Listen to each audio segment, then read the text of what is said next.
Oke, halo semuanya. Selamat malam dan selamat datang di podcast Tengah Malam, podcast yang akan menemani malam kalian semua yang mungkin lagi pada gabut. Bersama gue Revi Desantra, dan apa kabar kalian semua yang sedang mendengarkan ataupun menyaksikan podcast ini dimanapun kalian berada. Semoga gue doakan kalian semua masih dalam keadaan yang baik-baik dan sehat-sehat selalu. Oke, jadi di episode kali ini gue ingin membahas mengenai mobilitas di Indonesia. Karena tiba-tiba gue terpikirkan topik ini ya, ketika gue lagi, yang awalnya dulu aja ya, seperti biasa kan, podcast Tengah Malam itu adalah topik-topik yang gue sedang pikirkan atau resahkan. Dan gue terpikirkan gitu bahwa sebenarnya banyak dari kita ya, orang Indonesia, yang tidak menyadari dan tidak terlalu memperdulikan mengenai tingkat mobilitas untuk berjalan kaki di negara kita sendiri, yaitu di Indonesia gitu. Karena gue beberapa tahun lalu itu sempat tinggal di luar negeri, lebih tepatnya itu di UK, United Kingdom, selama kurang lebih hampir 1 tahun gue kuliah di sana. Dan memang menurut gue itu sangat terasa sekali gitu loh, gap mobilitas berjalan kaki di sana ketika gue di Indonesia gitu. Ketika di luar negeri, atau ya bisa dibilang mungkin negara-negara yang maju ya kali ya, kayak di Eropa, di Amerika, ya khususnya gua untuk contoh gua yaitu di UK, itu gue merasa bahwa jalan kaki tuh kayaknya menjadi hal yang sangat mudah dilakukan untuk mobilitas sehari-hari gitu. Bahkan gue cenderung lebih memilih untuk jalan kaki beraktivitas dari satu tempat ke tempat lain, karena gue merasa bahwa itu tuh gampang aja dan enak banget untuk dilakukan. Tapi entah kenapa di Indonesia ya, sekarang gue tinggal di Jakarta, di ibu kota, hal tersebut tuh menjadi sesuatu yang sulit gitu loh, menjadi sesuatu yang kebalikannya dari apa yang gue rasa cukup mudah dilakukan di luar negeri gitu, atau ketika gue tinggal di luar negeri, yaitu gue merasa cukup sulit di sini untuk beraktivitas jalan kaki, dan itu disebabkan oleh beberapa faktor setelah gue pikirkan gitu loh. Nah, sebelum itu gue pengen menjabarkan dulu nih, gue menemukan sebuah artikel dari CXO Media, di mana artikelnya cukup menarik nih. Jadi CXO Media ini menerbitkan sebuah artikel yang mengatakan bahwa Indonesia ini adalah peringkat pertama sebagai sebuah negara yang malas untuk jalan kaki. Dan itu berdasarkan dari sebuah penelitian yang dilakukan oleh Stanford University. Jadi di artikel ini gue citing ya BTW.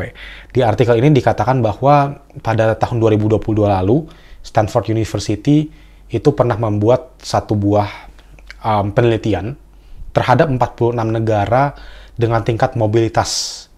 Dan dari hasil penelitian tersebut, intinya adalah ditemukan bahwa Indonesia menjadi negara pertama atau nomor 1 yang paling malas untuk berjalan kaki.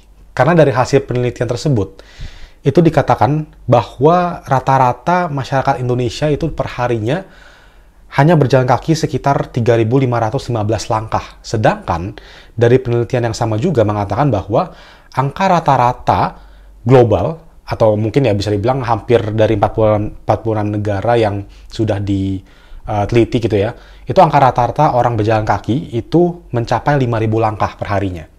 Ini menarik sih, karena jujur aja gue kan suka pakai jam ini ya, jam track fitness gitulah. Dan biasanya itu gue set langkah tuh 6.000 langkah per hari.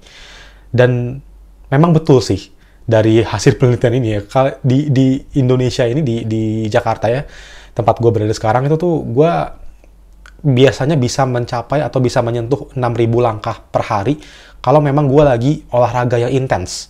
Entah itu gue lari pagi, pokoknya yang ada berhubungan dengan kaki lah gitu, lari pagi, atau mungkin main badminton, main tenis, kan gue suka main dua olahraga itu.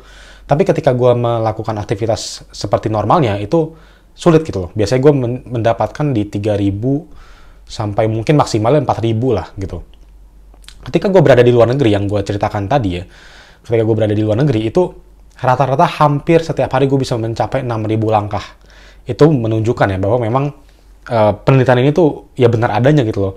Rata-rata angka jalan kaki orang Indonesia itu 3.500 langkah, sedangkan ya catatan global itu menyebutkan bahwa ya rata-rata orang normalnya atau umumnya itu berjalan sekitar 5.000 langkah per harinya gitu. Jadi mungkin yang gua set pun juga ya udah cukup mendekati dengan yang seharusnya kita jalan per hari itu 6.000 langkah gitu loh. Itu gua set bukan berdasarkan gua riset dulu gitu loh.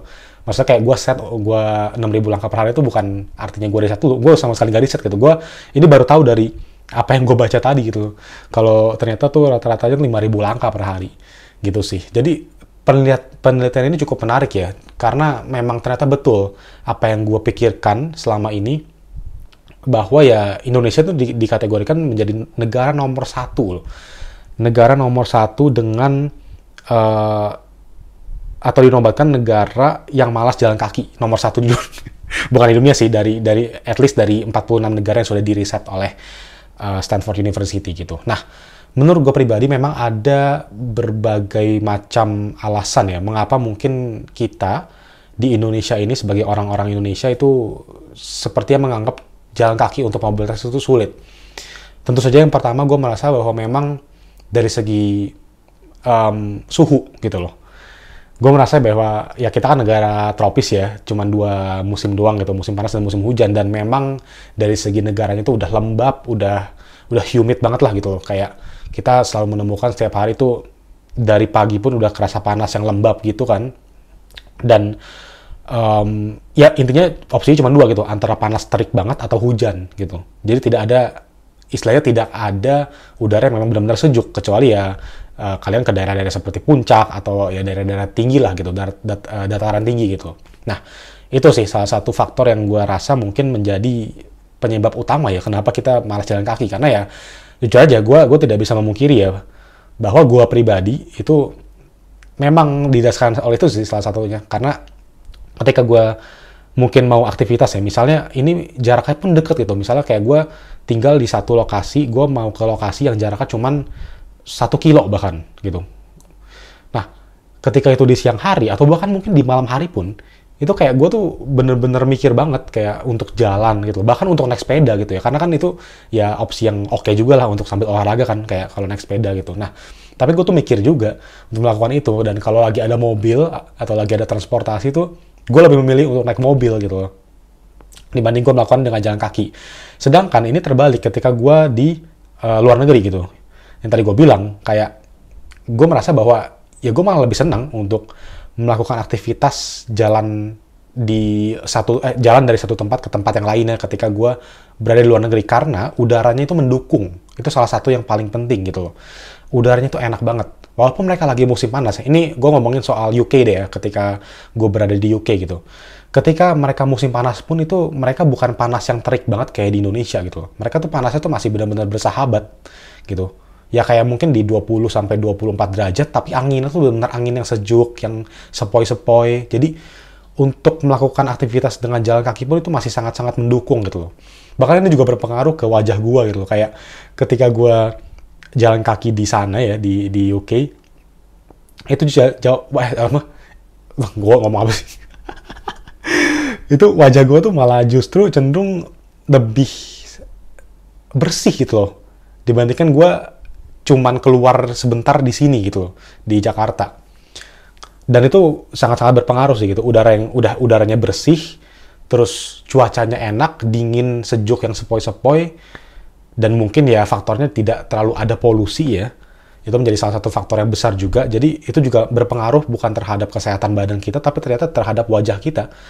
Dan kayak gue merasa jadi lebih putih, lebih cerah wajahnya. Gak gampang yang kayak jerawatan juga karena mungkin kena asap atau udara yang sudah di filter dengan adanya polusi juga gitu loh. Itu sih salah satunya adalah cuaca. Nah, yang kedua yang gue merasa itu juga karena mungkin ya mungkin sebagian banyak orang udah pada setuju ya, itu adalah infrastruktur gitu loh.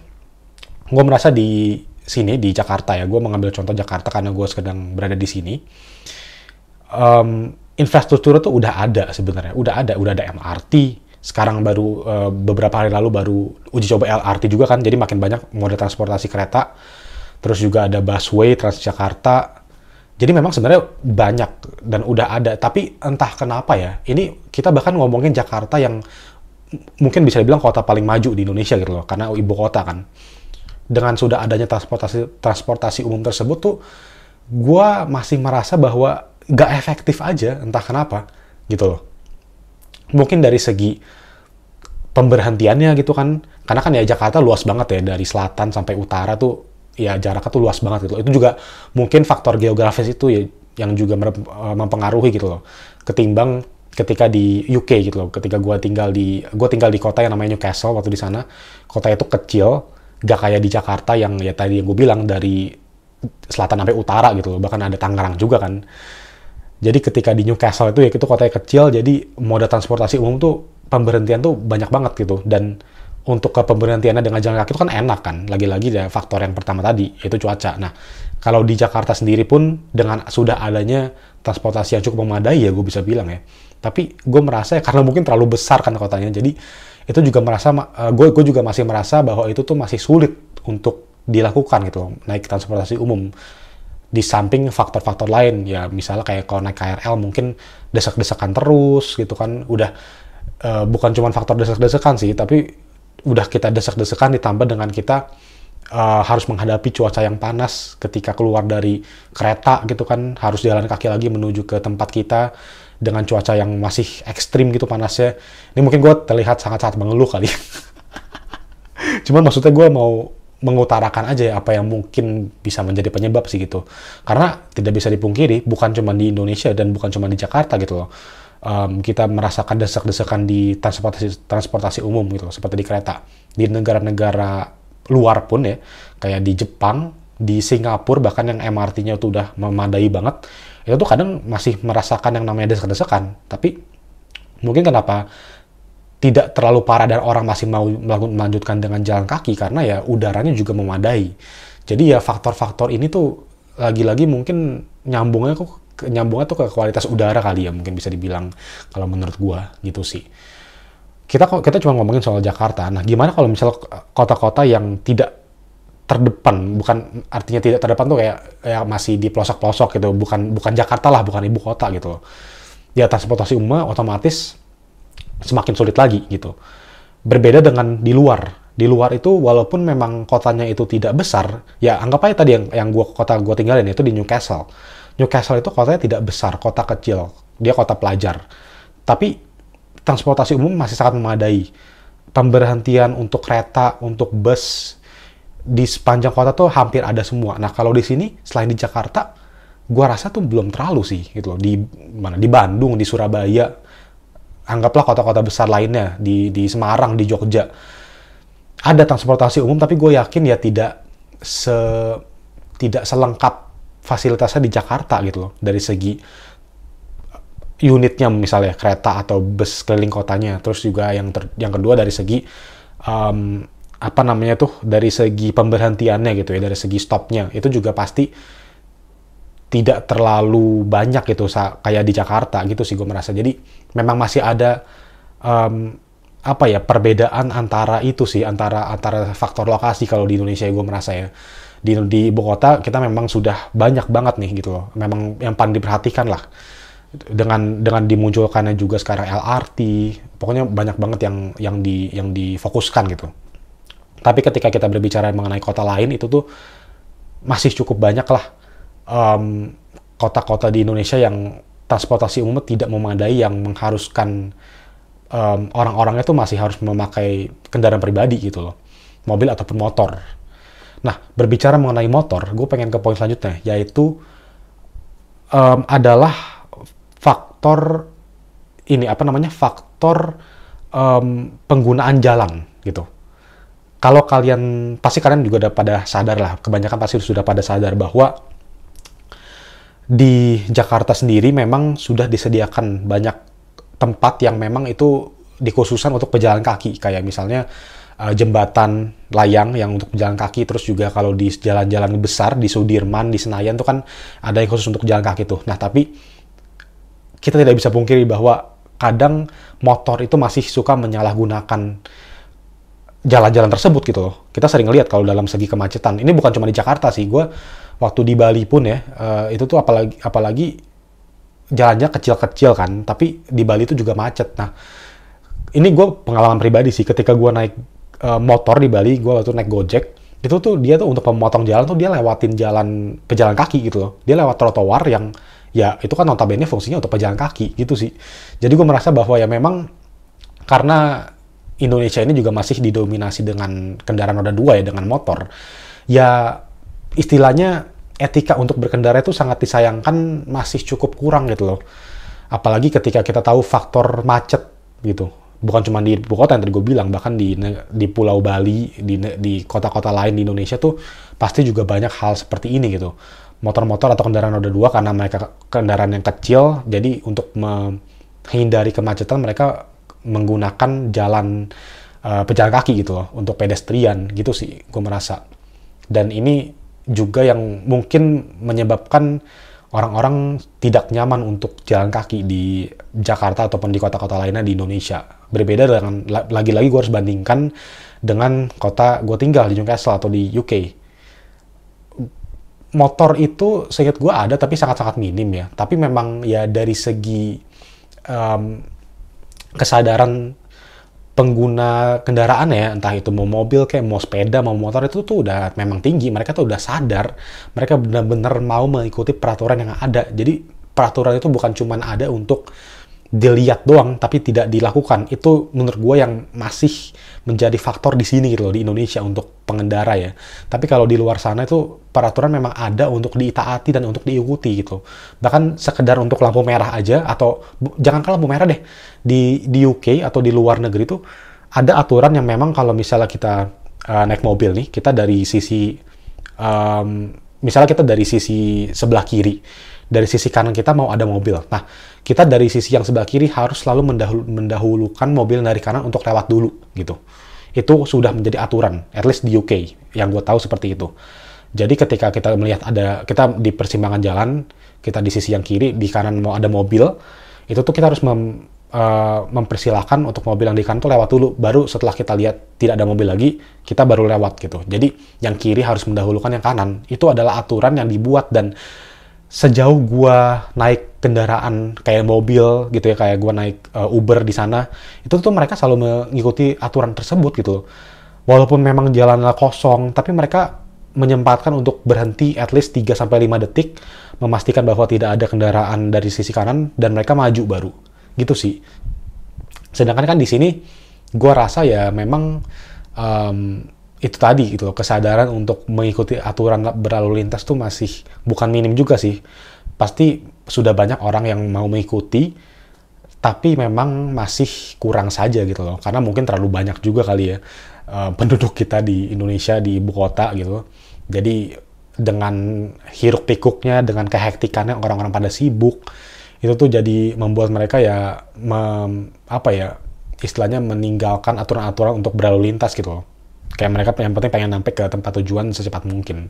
Tapi gue berharap sih ya ke depannya aturan-aturan ini harus benar-benar diperjelas sih, supaya ya ini kita harus pelan-pelan mulai untuk bisa mengikuti aturan lalu lintas yang ada gitu. Bikinlah kayak tadi aturannya kayak di luar negeri gitu. Misalnya persimpangan jalan ya dahulukan mobil dari kanan, terus at least lampu merah benar-benar ditaati, terus juga motor tuh jangan lewat trotoar gitu sih.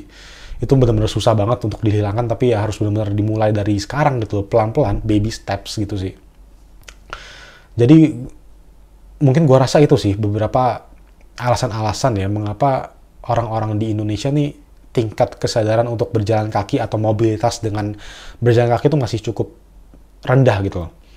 Karena gua rasa dengan kita melakukan aktivitas dengan jalan kaki, at least buat gue ya, ketika gue melakukannya di luar negeri ya, di UK, itu tuh gue merasa bukan cuma berpengaruh positif ke diri kita sendiri sih, tapi juga berpengaruh positif terhadap ya udah pasti ya, yang basic itu adalah terhadap lingkungan gitu loh.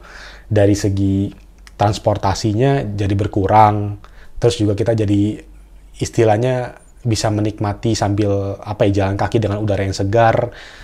Knalpot dari segi knalpot juga kurang gitu kan. Kalau kita mau ngomongin soal polusi udara, itu pasti mempengaruhi gitu loh. Gak tahu berapa persen, tapi ya at least mempengaruhi lah. Jadi jangan cuman ngomongin soal memperbanyak kendaraan listrik gitu ya, karena kan itu yang lagi digencarkan saat ini. Itu bagus banget dan gue mendukung gitu. Gue adalah salah satu orang yang pengen banget punya kendaraan listrik gitu. Cuman jangan cuman ngomongin soal itunya, tapi ngomongin juga soal habit dari individualnya untuk melakukan mobilitas dengan jalan kaki gitu. Dan artinya bukan gue ngomong kayak gini terus gue juga mau jalan kaki ya. Gue pun nggak kayak gitu. Gue sekarang masih pakai kendaraan kok kemana-mana. Karena gue rasa juga ya itu opsi yang apa ya, lebih efisien sih, bukan efisien juga sih, mungkin lebih nyaman kali ya gue bisa bilang ya di sini gitu. Gue pengen banget sih bisa mobilitas dengan jalan kaki juga di Jakarta, di tempat gue tinggal. Tapi buktinya dari satu titik ke titik lain, walaupun itu jarak ke 1 kilo aja, gue merasa itu berat banget sih. Gue merasa bahwa ya mungkin dari segi faktor cuaca, gue tahu bahwa ya memang ketika jalan di sini ada segi polusi juga, ada dari sisi polusinya, dari sisi kendaraan-kendaraan yang mungkin ugal-ugalan di jalan, terus tadi yang soal trotoar dikuasain motor dan lain-lain, itu bukan, menurut gue ya itu sih salah satu faktornya juga yang membuat gue kayak mikir banget untuk melakukan aktivitas dengan jalan kaki gitu loh. Tapi ya gue sih pengen banget berusaha untuk pelan-pelan mulai lah gitu. Gue sekarang jalan kaki cuman kalau lagi mau jalan pagi doang gitu, kalau misalnya mau olahraga gitu. Itu juga gue rasa ya, walaupun dari satu titik ke titik lain, misalnya kayak jarak ke 3 kilo tuh udah jauh banget gitu.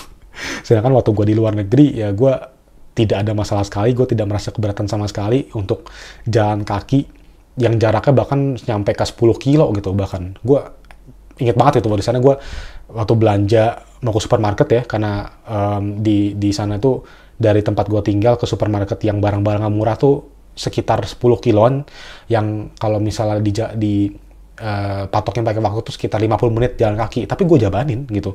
Setiap 2 minggu sekali gue belanja untuk kebutuhan gue, kayak makanan dan lain-lain di rumah tuh gue ke supermarket yang itu jaraknya 50 menit, 10 kiloan, tapi gue jabanin, gue jalan aja. Karena apa? Karena nyaman banget gitu untuk jalan di sana gitu, sambil dengerin lagu, sambil ngeliat juga orang-orang yang jalan juga lalu lalang di sekitar kita, terus juga dengan cuaca yang mendukung banget gitu sih ya.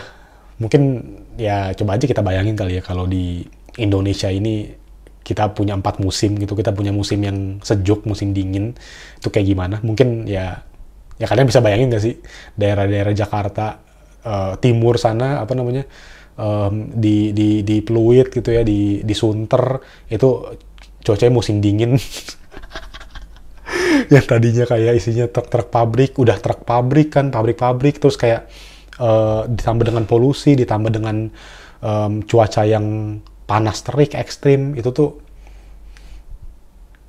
apa ya, ditambah dengan cuaca tuh jadi ya makin parah gitu kan. Tapi bayangin aja ya, kalau misalnya di sana tuh tetap ya pabrik-pabrik, terus kayak ada truk-truk besar juga, tapi bedanya adalah ada cuaca dingin gitu loh, ada musim dingin ya. kayak kocak aja sih, tapi ya coba aja bayangin dulu gitu kan ya, siapa tahu kan ya, keajaiban dunia. Gila, itu keajaiban dunia banget ya kalau kita 4 musim aja. Ya tapi gitu sih kurang lebih pembahasan yang gue ingin sampaikan, yang gue ingin omongin di podcast Tengah Malam episode kali ini. Ini gue kepikiran aja tiba-tiba gitu loh, kayak ya juga ya, apa ya, kesadaran kita untuk jalan itu masih rendah, dan dibuktikan juga dengan artikel yang tadi gue baca gitu loh, bahwa ya memang dari Stanford University yang melakukan research, yang melakukan penelitian di 2020 lalu, ya benar, kita nomor 1 ternyata negara yang dengan jumlah orang yang paling malas untuk melakukan jalan kaki untuk mobilitas sehari-hari gitu sih. Jadi mungkin bisa direnungkan ya, untuk kita bisa pelan-pelan mulai, dan sambil direnungkan juga tuh kalau misal tadi gitu, pikirin aja coba Indonesia punya musim dingin ya, musim yang sejuk, itu apakah kita bisa memutarbalikkan keadaan? Apakah orang-orang jadi mau jalan kaki lebih sering lagi? Boleh dipikirkan. Terima kasih yang sudah menyaksikan, dan kita ketemu lagi berarti di podcast Tengah Malam episode berikutnya. Bye-bye.